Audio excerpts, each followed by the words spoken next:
Spider breath. 9. The first time I thought I would die, I was clinging to the dinghy my dad rented. His hands worked to learn the ropes and rudder, and we teetered, the sail slicing at our heads. I kept mine down, watched our seaside motel grow smaller, thought of sharks collecting beneath us as the ocean floor dropped.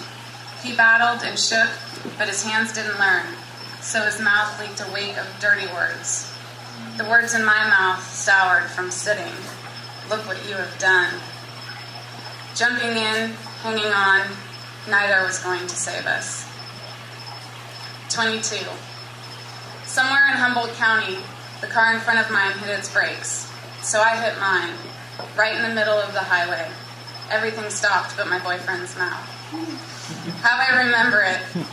His mouth kept on despite the redwoods looming, the raindrops hovering, the pale woman sailing over the first car toward our windshield, her chin cranked clearly past her shoulder, her one eye meeting mine like she wanted a witness.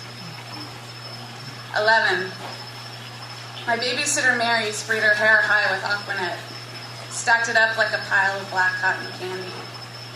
Can we do mine like yours, I said, and she sat me on a bar stool in front of the bathroom mirror. She teased and sprayed and bobby pinned until I couldn't have been taller. Why doesn't everyone wear her hair like this? She said they used to, until that old lady died, the one whose hair was home to a black widow. They found the woman dead in her bed, found 2 tiny punctures on her scalp and an 8 sack in her hair. They never did find the spider. 13. When my dad discovered my tampons in the bathroom, he put me in his truck and drove me around town. He didn't say why or where we were going, and soon the streets repeated. When he spoke, somewhere near the Brussels sprout fields, he said, "Now that you've become a woman, you need to understand." He said, "If you get pregnant and have an abortion, I will kill the father. I won't kill you because you're my daughter, but if you take a life will be taken in return."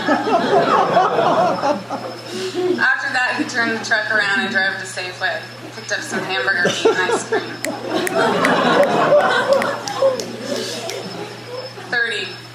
I awoke the morning of my birthday. I was not yet dead.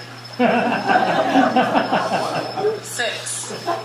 Camping with my dad at the Fortuna KOA, he told me people eat spiders in their sleep. Hundreds of them in a lifetime. They crawl toward the smell. Don't be a mouth breather, he said. And then he moved over. 27. The Pacific sparkled beyond the guardrail as I forced the shifter forward and back, worked the pedal with 2 feet, cranked the wheel to follow a road that stitched the edge of a mountain. My boyfriend was giving me that look, like driving a stick is foreplay and why don't I pull over? He didn't feel the pull of the ocean below, the slight drift of our car when I looked back. He didn't thrash in our tent each morning when the same dream spun its reel. The screeching of metal against the guardrail, our Datsun flipping over and cartwheeling down, the slap of the ocean and then the slow sucking under. The both of us each millisecond wondering, am I alive? Am I still alive? 35. To this day, I am not a mouth breather. I am not much of a breather at all.